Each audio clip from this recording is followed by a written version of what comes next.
Vamos orar? Fechar os nossos olhos. Senhor, nós estamos aqui.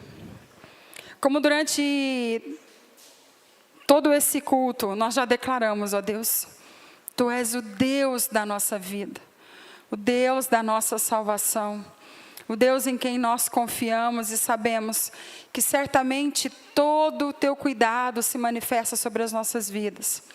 Nós estamos aqui porque nós entendemos que o Senhor é esse Deus poderoso. E nós queremos exaltar e sempre cultuar o Teu santo nome. Não há espaço para mais nada aqui, senão a Tua presença. Nós não queremos que aconteça nada além, Senhor Deus, do Teu doce perfume nos enchendo nessa noite. Por isso, Pai, em nome de Jesus, continua à frente deste culto, continua, Senhor Deus, ministrando poderosamente. O Senhor sabe, a Tua palavra diz que o Senhor é Deus que sonda os nossos corações, esquadrinha os nossos pensamentos. Ninguém mais sabe do tanto que nós precisamos do que o Senhor, ó Deus. O Senhor é exatamente o espaço que precisa ser preenchido dentro de nós. Nós temos fome e sede da Tua vontade, da Tua palavra. Por isso, Deus, aquieta a nossa alma.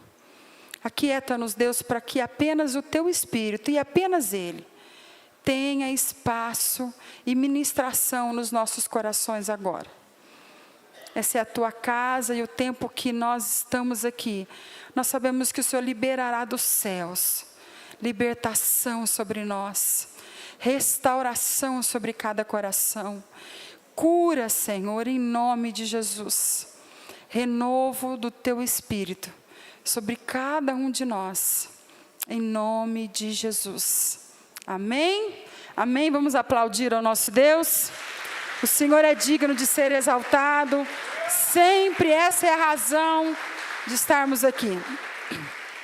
Eu queria que vocês abrissem a palavra do Senhor em Atos, capítulo 23, amém? Atos 23, tá? Aí o pessoal da mídia, Atos 23. Atos 23, verso 11. A palavra de Deus nos diz assim: na noite seguinte, o Senhor, pondo-se ao lado dele, disse: coragem, assim como você testemunhou ao meu respeito em Jerusalém, deverá testemunhar também em Roma. Irmãos, aí, glória a Deus, que aí fica bacana. Paulo, nós já sabemos que Paulo foi um grande instrumento na obra de Deus. Um instrumento poderoso que rompeu barreiras que Deus determinou que ele rompesse. Só que Paulo passou por alguns perrengues na vida dele. Principalmente nesse período onde Paulo foi destinado ou comissionado para levar a palavra de Deus. Esse momento aqui da história, aqui em Atos, se a gente for a partir, eu até passei para os irmãos da mídia, se a gente for lá, em Atos 21, acho que foi 21 que eu passei para vocês aí, 21. Eu não estou com o celular aqui, para eu poder ir passando para vocês aí. Porque ele vai jogando aqui, fica mais fácil para vocês acompanhar. Isso. Deixa eu só abrir aqui que eu vou acompanhando junto também. O que eu quis fazer? Eu quis aqui ir pontuando alguns caminhos para a gente conseguir entender até que ponto é esse que nós estamos falando.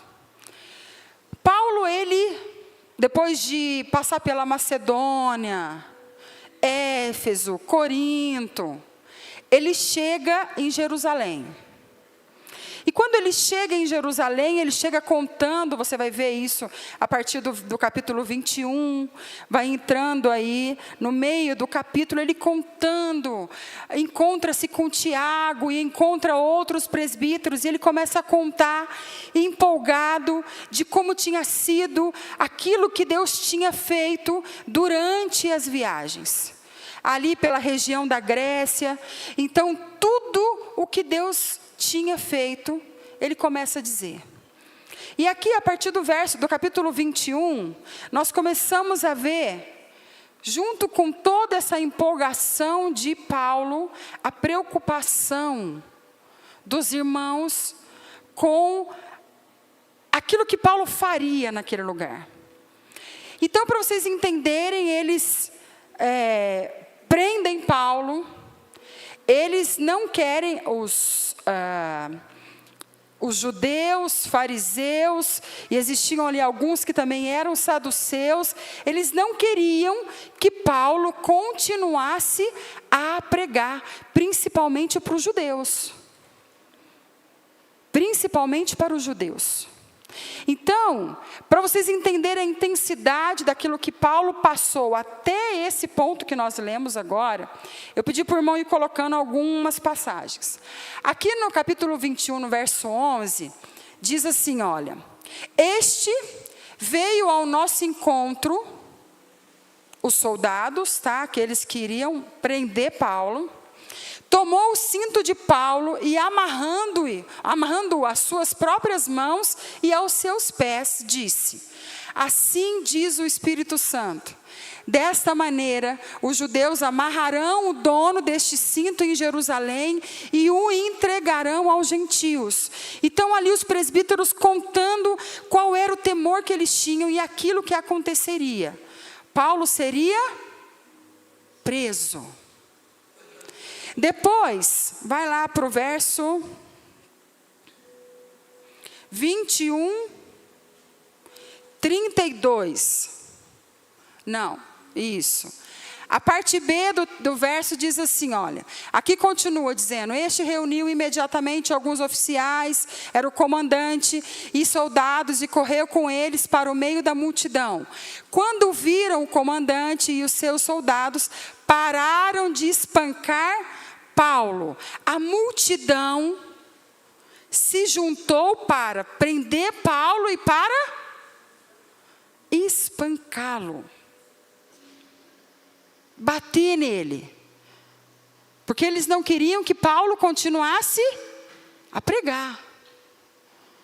Então os judeus que estavam ali próximos, sabendo que Paulo estava ali em Jerusalém, rapidamente se juntaram, prenderam Paulo e começaram a bater.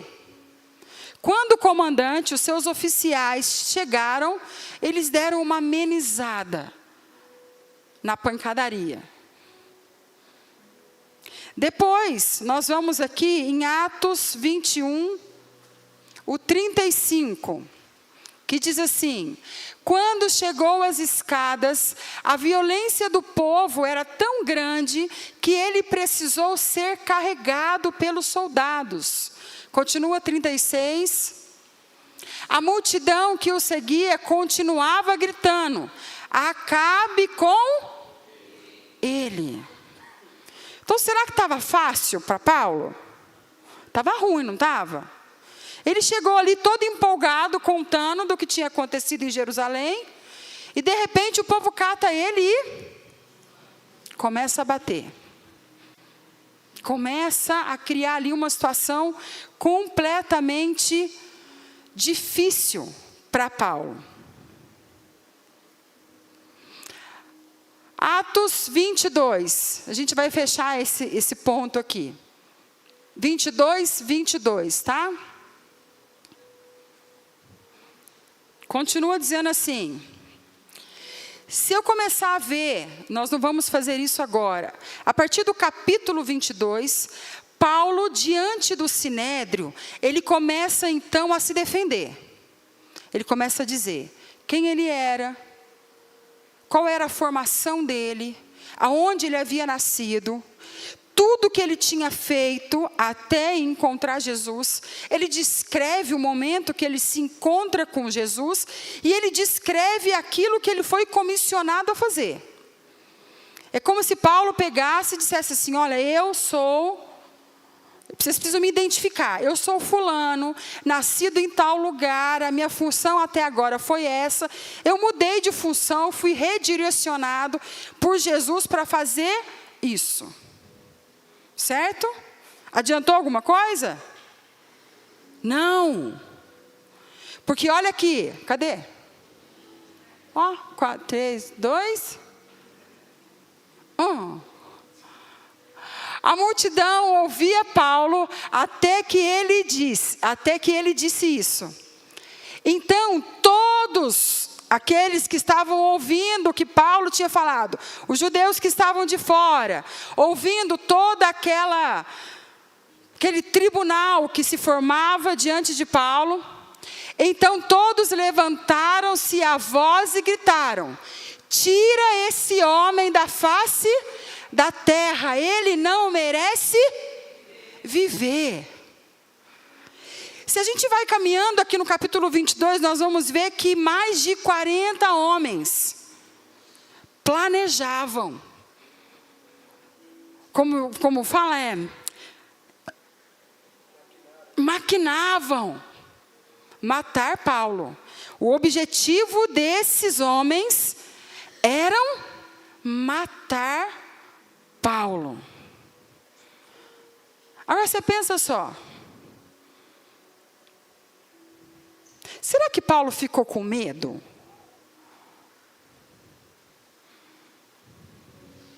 Claro que ficou, gente. Claro que ficou.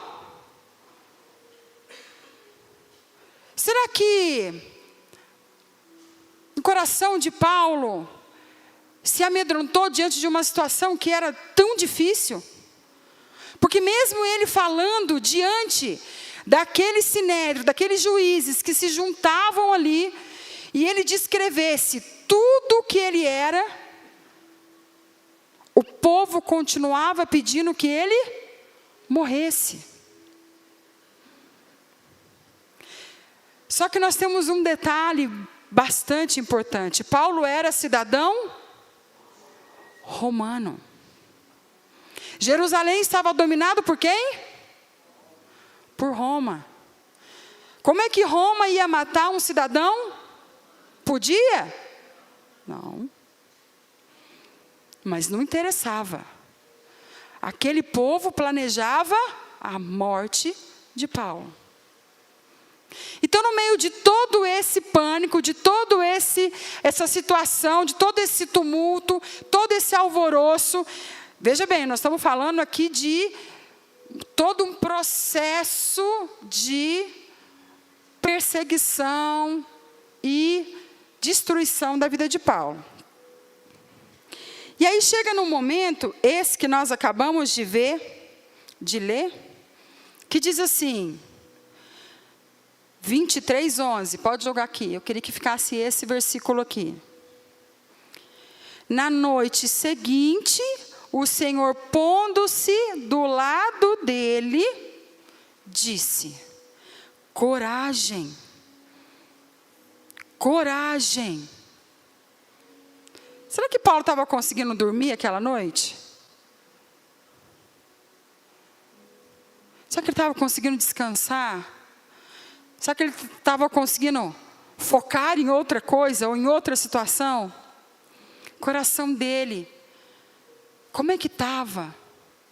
Feche os teus olhos um segundo e comece a imaginar essa situação de Paulo. Comece a imaginar que ele chega para contar uma boa novidade àqueles que andavam com ele, que estavam ali no mesmo propósito que ele, mas de repente pelo povo judeu e por alguns líderes ele é apanhado. E o povo começa a maltratar, a bater em Paulo. E não há o que Paulo diga, não há o que ele fale que mude aquela sentença que aquele povo queria estabelecer ou dar continuidade sobre a vida de Paulo. E aqui a palavra de Deus diz assim, que na noite seguinte a todo esse episódio, a tudo isso que aconteceu, o Senhor se coloca do lado de Paulo. O Senhor está ao lado de Paulo. Jesus, ele vem ao socorro de Paulo. E aqui diz a palavra que ele se põe ao lado dele e diz: coragem. A palavra para nós hoje é coragem. Coragem. Prossiga em coragem.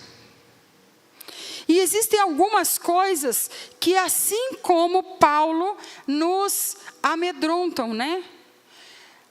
E uma das coisas que mais nos amedronta é o nosso amanhã. Que era exatamente a angústia do coração de Paulo. Veja bem, essa aqui era a noite seguinte a todo esse acontecimento.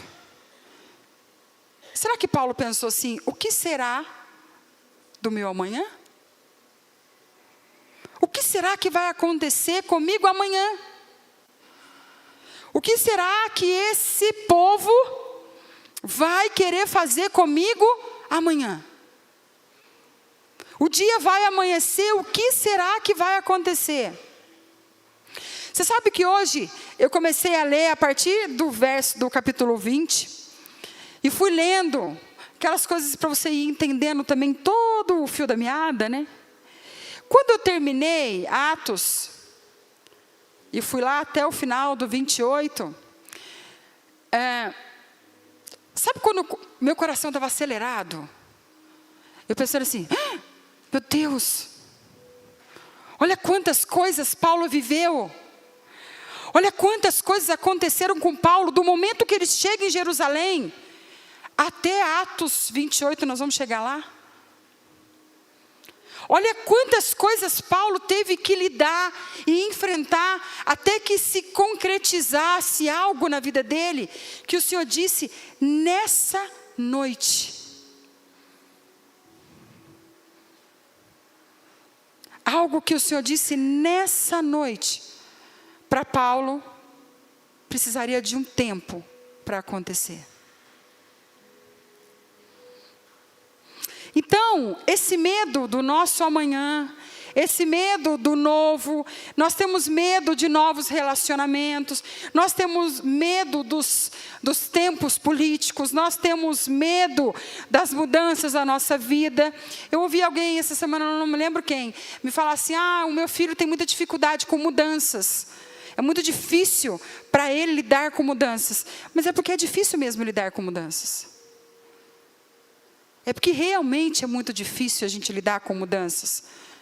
Quando a gente muda de cidade, quando a gente muda de casa, quando a gente muda de igreja, quando a gente muda... Tem coisas que a gente não pode mudar, viu? Não pode mudar de marido, não pode mudar de mulher, essas coisas não tem jeito. Não muda o filho. Mas a nossa vida, ela é fluida, né? Nós vivemos essas mudanças. E por muitas vezes o nosso coração fica temeroso. Mas ainda quando a nossa vida está passando por algumas mudanças, algumas coisas diferentes, e aí por cima ainda vem algumas lutas, tempestades no meio disso tudo. Querido, uma das coisas que o Senhor te trouxe hoje para ouvir é que você precisa continuar. Você não pode parar. Você precisa continuar. Corajoso. Você precisa continuar. Não dá para parar.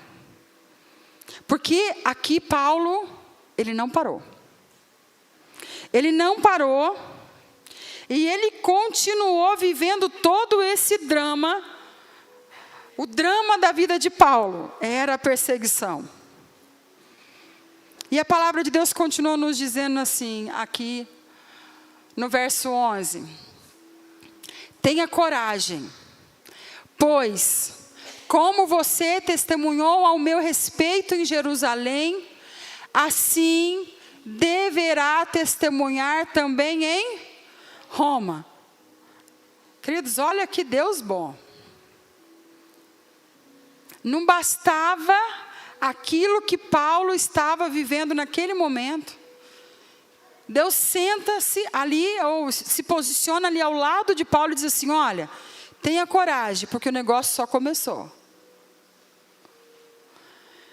Tenha coragem, porque eu tenho mais coisa para você.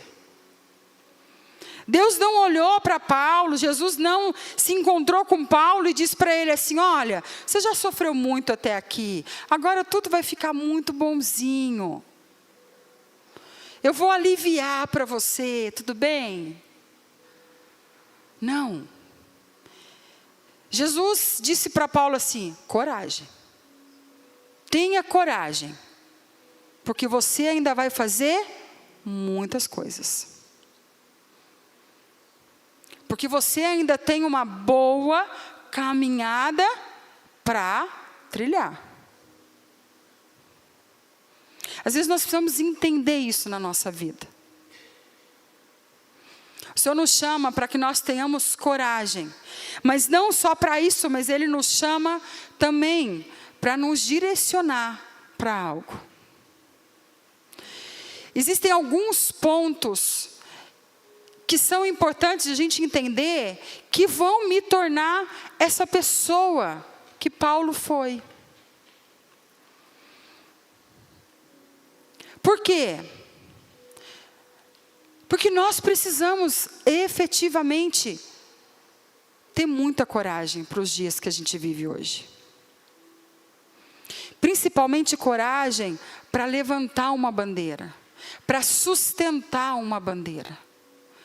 Para declarar que eu tenho um Deus e um só Deus, e que não há outro na minha vida. Eu preciso ter coragem para falar isso. Eu preciso ter coragem para olhar ou para me posicionar diante de algumas situações e dizer assim: não, eu não vou mentir. Mas por que você não vai mentir? É uma mentira inofensiva, não tem problema. Faz parte do processo do trabalho. Está tudo certo. Tem mentirinha que é aceitável. Jesus não está preocupado com isso. Jesus tem tanta coisa para fazer, Ele vai se preocupar com a sua mentirinha. Você precisa ter coragem para dizer: não, não vou fazer isso. Eu não vou me submeter a isso.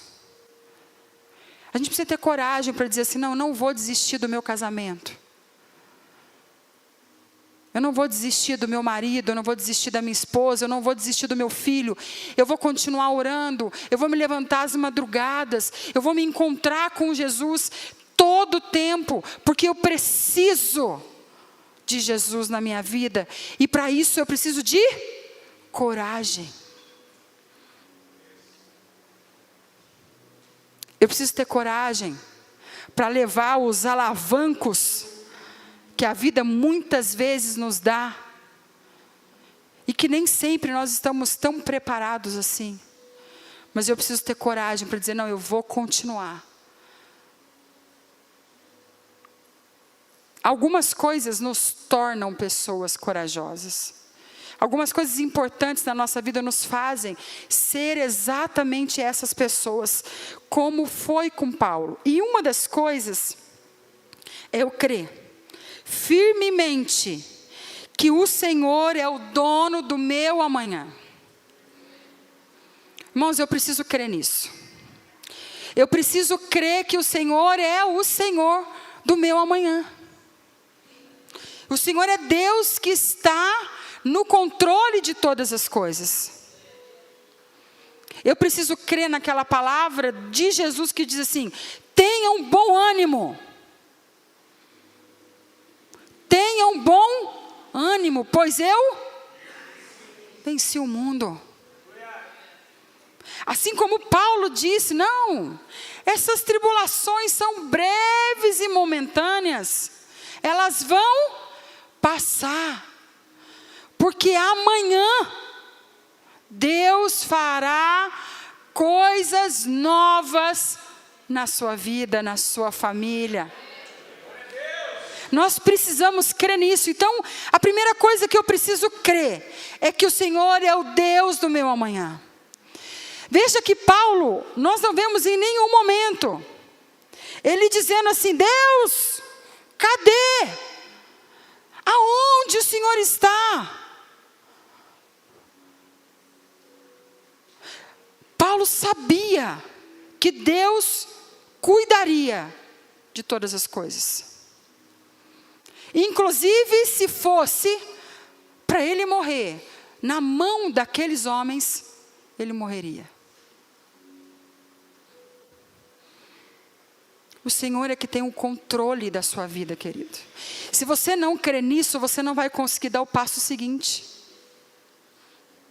É difícil para nós dar o passo do amanhã. Dar o passo do outro dia. E dizer assim: não, o Senhor está cuidando. Não, mas estão me espancando aqui, pastor, você não sabe. Estão me batendo, eu estou levando chute.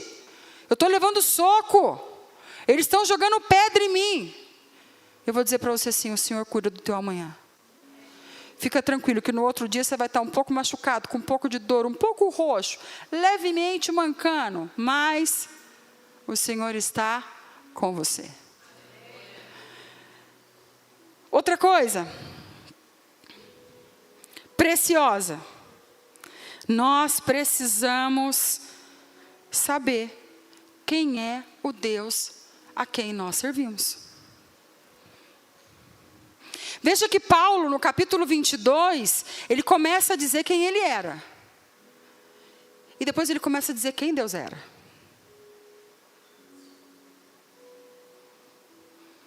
São duas coisas importantes aqui.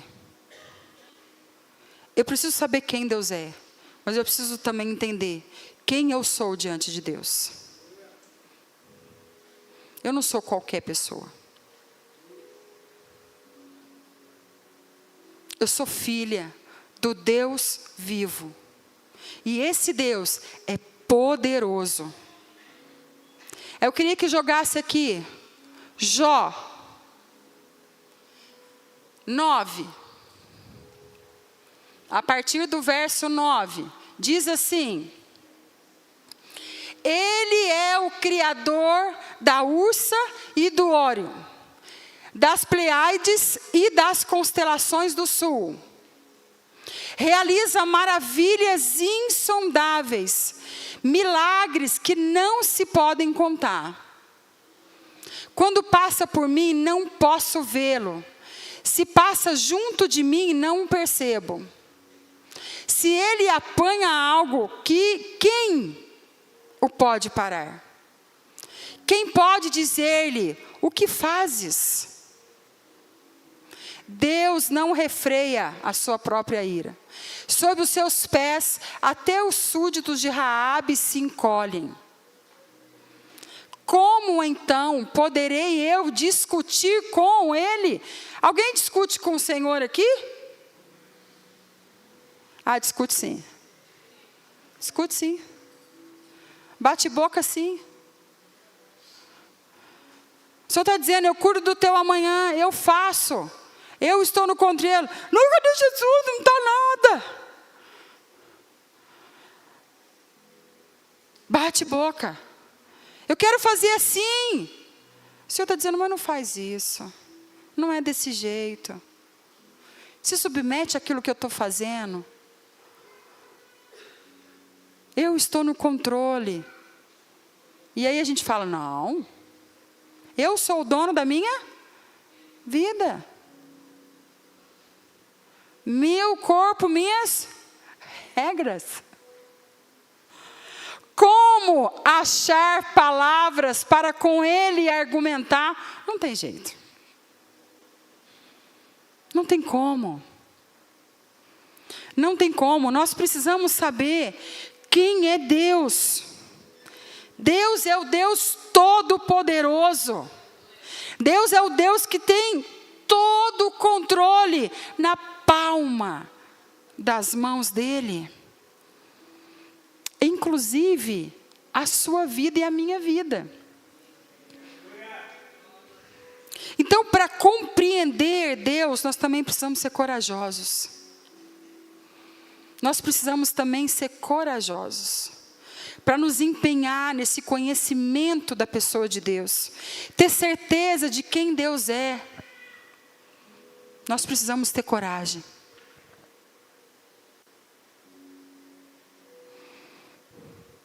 O Deus a quem nós servimos é o Deus que está acima de todas as coisas, e nós precisamos entender que nós somos preciosos para Ele. Ele é poderoso, e eu sou preciosa na mão dEle. O salmista, ele diz que o Senhor é o refúgio da vida dele. Outro salmo, nós encontramos também o salmista dizendo que o Senhor é o pastor. O Senhor é meu pastor e de nada terei falta. Deixa eu dizer para você, o Senhor precisa ser o seu pastor. A vivência do salmista ele já teve. Qual é a sua vivência? A primeira coisa que Paulo começa a descrever, logo depois que ele diz de onde ele veio e o que ele fazia, é declarar ou descrever sobre o encontro que ele teve com Jesus.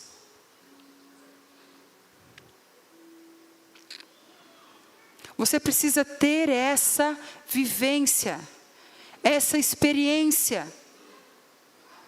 Eu preciso chegar na sua vida, na sua casa, diante de você e dizer assim: o Senhor é o seu pastor, o que Ele tem feito por você? Começa a descrever a vivência que você tem tido com Ele. Porque isso faz toda a diferença, vocês concordam? Como é que eu vou dedicar o meu amanhã a uma pessoa que eu não sei quem ela é? Como é que você vai entregar as suas finanças? Como é que você vai entregar o seu filho? Como é que você vai entregar a sua vida para uma pessoa que você não conhece? Não tem vivência, não experimentou. Então, para que sejamos corajosos, nós precisamos saber quem é o nosso Deus. E depois que nós entendemos quem é Deus, quem Ele é para nós, nós precisamos crer que nós não estamos sozinhos. Nós temos um Senhor que é conosco. Olha só. Paulo, depois de todo o dia que ele viveu, completamente atribulado e desajustado, na noite, Jesus se posiciona ao lado dele. O Senhor nunca nos abandona. O Senhor sempre está do nosso lado. O Senhor sempre está conosco. O tempo todo Ele está conosco. Isaías 41.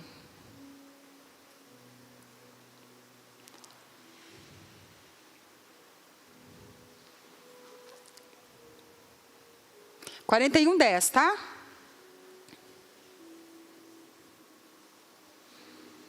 Diz assim: por isso não, pois eu estou com você. Não tenha medo, pois sou o seu Deus. Eu o fortalecerei e o ajudarei. Eu o segurarei com a destra da minha justiça. Deus não nos deixa. O Senhor está dizendo para nós isso hoje. Eu estou aqui, filho. Eu estou aqui, filha. Isso não vai te destruir. O Senhor dizia para Paulo exatamente isso: filho, eu estou aqui do seu lado. Isso que está acontecendo com você não vai te destruir, pois eu estou com você. Ô irmãos, nós precisamos ter isso como a rema da nossa vida. Porque nós lidamos com tantas coisas, nós precisamos olhar para os nossos problemas e para a nossa vida, que é muito medíocre diante de Deus, e dizer assim: o Senhor está comigo. O Senhor está comigo. Eu não vou ser destruído. Isso não vai me derrubar, porque o Senhor é Deus comigo em todo o tempo. Olha, o que nós lemos aqui, ele diz assim: eu fortalecerei, eu ajudarei, e sou eu que vou te sustentar. Paulo precisava exatamente dessa palavra, porque ele tinha acabado de ser espancado. Ele tinha acabado de ser espancado, queridos, presta atenção nisso. Os populares, os judeus desajustados, pegaram aquele homem e começaram a bater nesse homem. Porque ele falava sobre a ressurreição. Porque ele falava sobre um tempo novo para os judeus.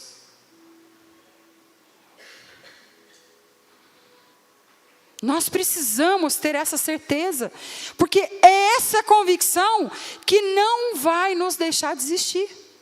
É exatamente crer nisso que vai me manter de pé, vai dizer: não, eu estou com você, você vai desistir, porque não desista. Não desista da sua família, não desista dos desafios que eu tenho colocado diante de você, mas faça diferente. Coloque diante de mim, porque eu sou Deus que estou segurando com a minha destra de justiça. Com a minha destra de justiça.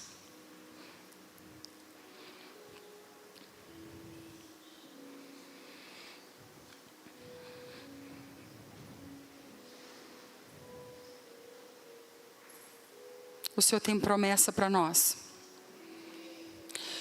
O Senhor tem promessa para nós. O Senhor, Ele diz que Ele não está longe. A palavra de Deus diz que Ele não está longe. Mas mais do que isso, isso seria suficiente. Nós poderíamos sair daqui, da porta dessa igreja, ir para as nossas casas, já com o nosso coração cheio, porque nós já ouvimos aqui que o Senhor está conosco, que nós não estamos sozinhos, que o Senhor é Deus sobre todas as coisas na minha vida. Mas um pouco mais, o Senhor está falando, um pouco mais. Nós precisamos ter a certeza disso, que o Senhor tem sempre uma promessa para nós. O Senhor tem sempre um propósito para nós. O Senhor tem sempre algo estabelecido sobre nós. Nós não somos e não estamos aqui para cumprir as regras do mundo, ou estabelecer a nossa vida neste mundo. Nós não somos daqui. Nós não somos daqui. Existem coisas de Deus preciosas que Ele tem declarado sobre nós. E nós precisamos entender isso. Olha que espetáculo. Que sensacional. Aqui no 23:11, volta para nós aqui. Atos 23:11.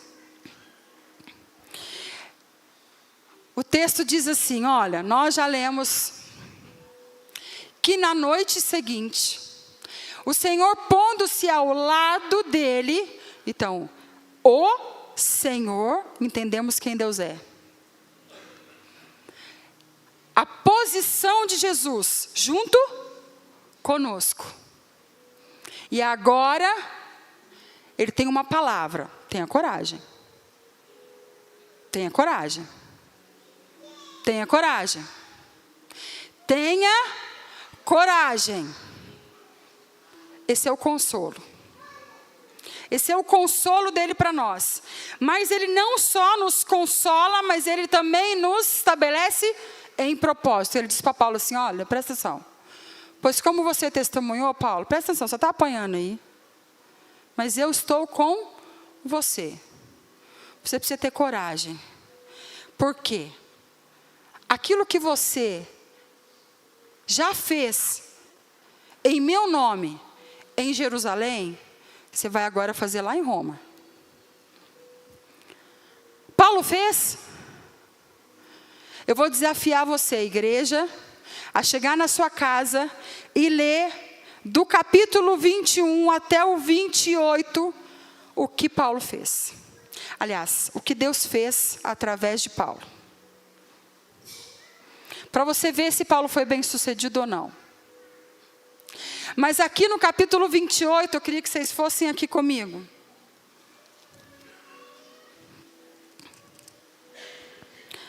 A partir do verso 30.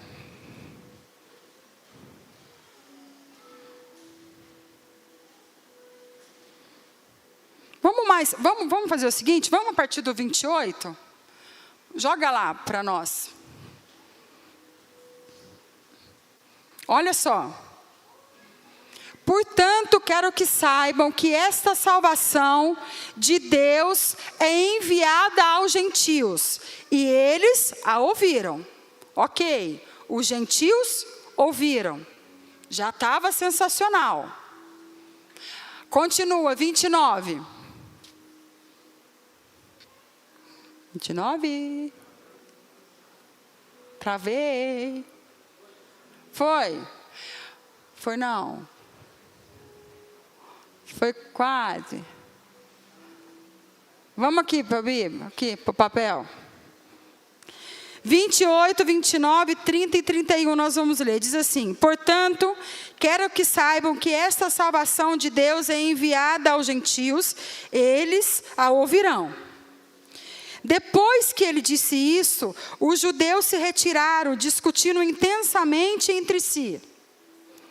Por 2 anos inteiros, Paulo permaneceu na casa que havia alugado e recebeu a todos os que iam vê-lo.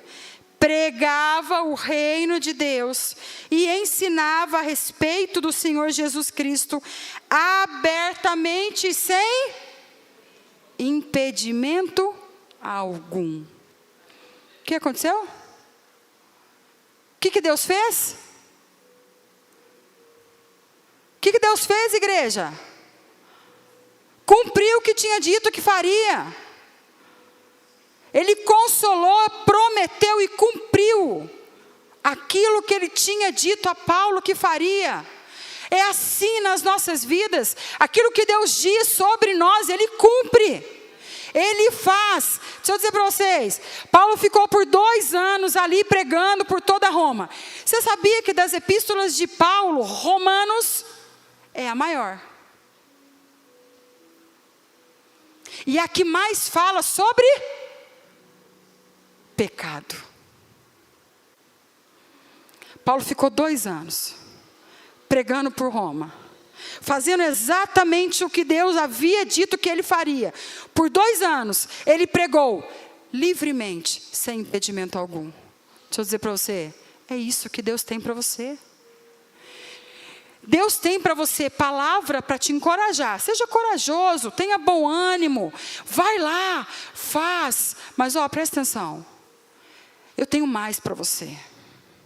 Eu tenho uma promessa, eu tenho um propósito, eu tenho uma direção para a sua vida. E eu farei com que isso aconteça na sua vida. Por isso você não precisa ter medo. Por isso você não precisa se assombrar. Por isso você não precisa temer nenhuma coisa. Porque eu sou Deus para fazer tudo aquilo que eu disse que faria. O Senhor é Deus, queridos. O Senhor é Deus para fazer exatamente tudo aquilo que Ele se propôs a fazer nas nossas vidas. Agora nós precisamos estar dispostos a desfrutar, não só do consolo, porque ser consolado é bom, não é? É bom. Ô Elias, tenha bom ânimo. Tenha bom ânimo naquele hospital. Vai dar bom. Eu sou Deus sobre a tua vida. eu farei coisas preciosas. Mas sabe, bom mesmo é ser consolado, mas ter propósito na nossa vida. Bom mesmo é ter visão. Bom mesmo é ter direção. Bom mesmo é não me contaminar e não ser distraído pelas coisas desse mundo. E saber para que eu estou aqui e para que eu estou aqui. Bom mesmo é viver os sonhos que Deus tem sonhado conosco. Isso é bom. Era isso que Paulo queria. Paulo, ele queria isso. Do momento que ele teve aquele encontro em Damasco com Jesus, dali em diante, o que ele queria era viver intensamente todas as coisas que Deus tinha para que ele vivesse. Com muita coragem, mas também com muita convicção. Convicção não pode faltar no teu coração. Convicção não pode faltar na sua vida. Certezas não podem faltar na sua vida. O medo vem, mas o Senhor, Ele nos sustenta. Para a gente fechar, eu queria chamar já o Ministério de Louvor para ir subindo. Eu queria que vocês abrissem Isaías 40. Aleluia. Amém. Isaías 40.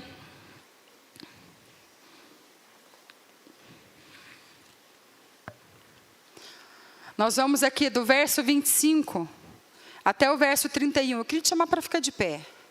Pode deixar sua Bíblia aí na cadeira. Nós estamos aqui com a nossa colinha. Gigante colinha. Amém? Olha só. Olha como é que você vai sair daqui hoje. Você vai sair daqui hoje, primeiro desafiado a ler Atos. Amém? Amém? Posso depois ouvir de vocês? Pastor, eu li. Fiquei com o coração acelerado como você ficou. Os ansiosos de plantão. Nossa, que delícia. Que delícia poder caminhar com Jesus. Porque caminhar com Jesus é mesmo emocionante. É mesmo emocionante. Vida parada é de quem não faz nada. A vida agitada com Jesus é aquela prazerosa de viver. E aqui diz assim: com quem vocês vão me comparar? Quem se assemelha a mim? Pergunta o santo. Ergam os olhos e olhem para as alturas. Quem criou tudo isso? Aquele que põe em marcha cada estrela do seu exército celestial, e todas ele a chama pelo nome. Tão grande é o seu poder e tão imensa é a sua força, que nenhuma delas deixa de comparecer. 27. Porque você reclama, ó Jacó, e por que você se queixa, ó Israel? O Senhor não se interessa pela minha situação. O meu Deus não considera a minha causa. Já falou isso? Só os sinceros podem balançar a cabeça agora.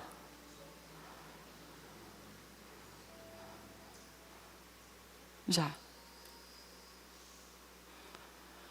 Será que você não sabe? Nunca ouviu falar?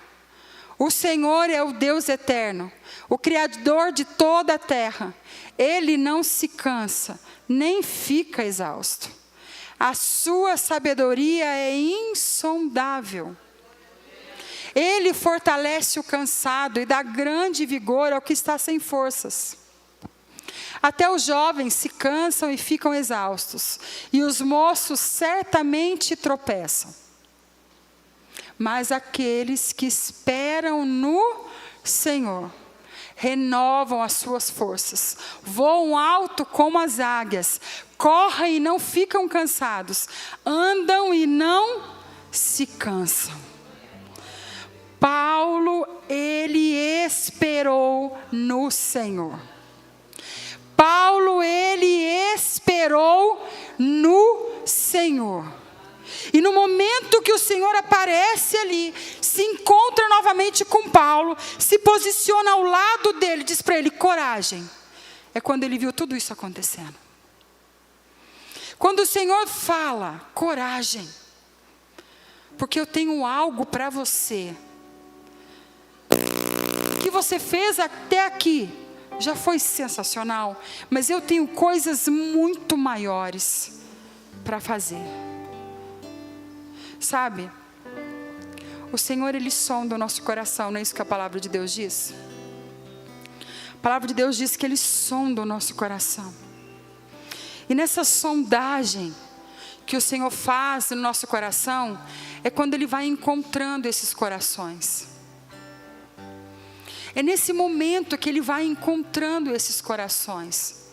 Os corações que estão disponíveis, esses corações que estão dispostos a viver todas essas coisas. E queridos, nós não estamos sendo levados a nenhum tipo de espancamento. Nós não estamos sendo levados diante de um grande julgamento. Mas às vezes nós estamos sendo levados a tantas distrações, a tantos sentimentos que não cooperam para aquilo que Deus tem como propósito para você. Não, pastora, mas eu não tenho judeus atrás de mim, querendo me bater ou me espancar. Não, mas você tem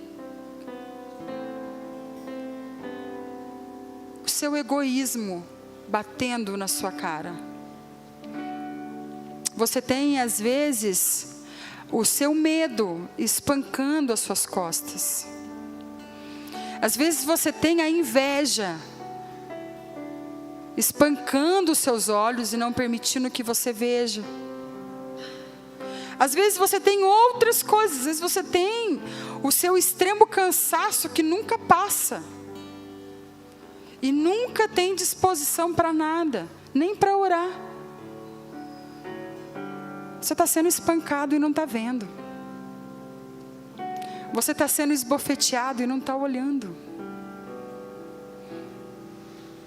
Mas mesmo quando nós estamos assim, o Senhor diz assim, ó, sejam corajosos. Eu tenho um propósito para a vida de vocês. Sou eu que criei todas as coisas, como nós lemos lá em Jó. Ele é o Senhor que criou todas as coisas. Ele que mede o tamanho das estrelas. Ele que tem o controle de tudo. Esse Deus, Ele é o Deus que deseja te conduzir para uma vida de coragem. Uma vida de promessas concretizadas que excedem a sua compreensão. Certamente Paulo, no momento que ele estava ali, todo machucado, não imaginou que fosse levado para aqueles propósitos de Deus, de formas tão interessantes como ele foi levado, e poderia ficar ali, livremente e sem impedimento, fazendo exatamente aquilo que Deus disse que ele faria. O Senhor não tem te levado em lugares à toa. O Senhor não tem feito com que a sua boca chegue em lugares à toa. O Senhor não tem te conduzido a vidas à toa. Ele tem esses propósitos. E o que Ele diz para nós é assim, deixa que aquilo que é para eu fazer, eu faço. Seja corajoso e eu te levarei lá.